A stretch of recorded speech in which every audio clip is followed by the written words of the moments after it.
você, amém? Sou eu. Deus, tu conheces meu interior e também vê toda a minha dor. Tu ansioso Deus, Deus,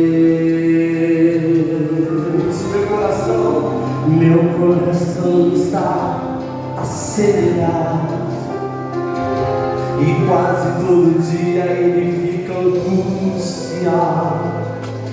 Me socorre, Deus, Deus, tu disse que na minha vida ia cumprir, mas eu não consigo nem me levantar aqui, ó meu Senhor. Deus, tu disse que no outro lado eu ia cantar, mas com essa dor eu não consigo nem me movimentar. Me socorre, Deus, eu estou apavorado, eu estou desesperado e vim aqui pra gente conversar. Hoje eu vim aqui, canta, vai, vem me ajudar.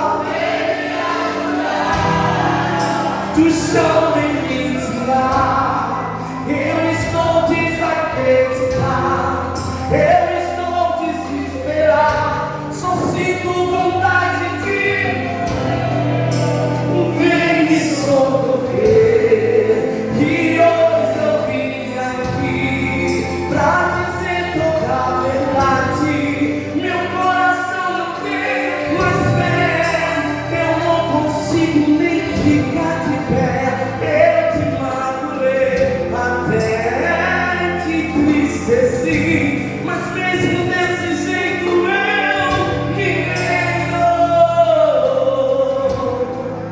E hoje eu vim aqui pra dizer o que eu estou sentindo. A minha mente está se dividindo, meu coração está partido. Estenda a tua mão enquanto mantiver em adoração, pois só te adorando é que eu me sinto feliz.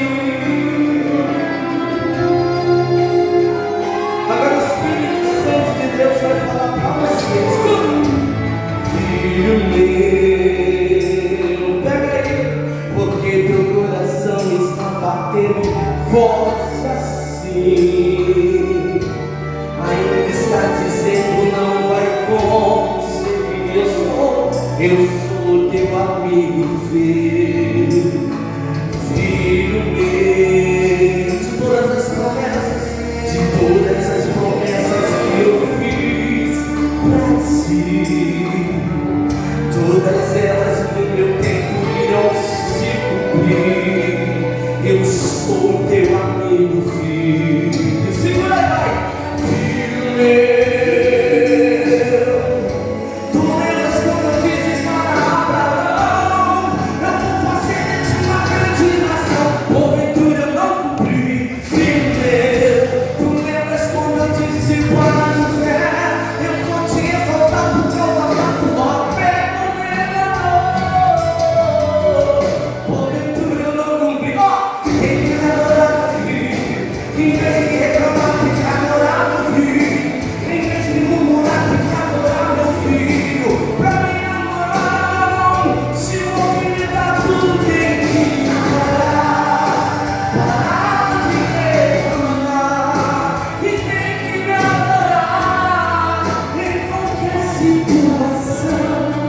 Mas agora eu se coloquei, foi para te curar. Não adianta se esfriar, isso comigo não vai funcionar. O mundo não gira em volta de ti, tu tem que respeitar a mim. Fui eu que te criei, lá na cruz do Calvário, tuas feridas eu curei. Eu vou te lapidar.